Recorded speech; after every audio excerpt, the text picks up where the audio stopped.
Hello everyone, I hope you are doing well. Today we will talk about how to fix or how to solve the problem of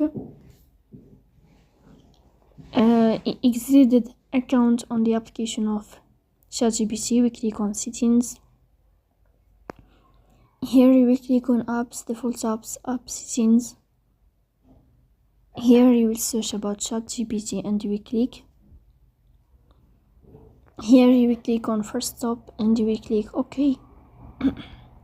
Then you will enter to the window of storage. Here you will click on clear cache.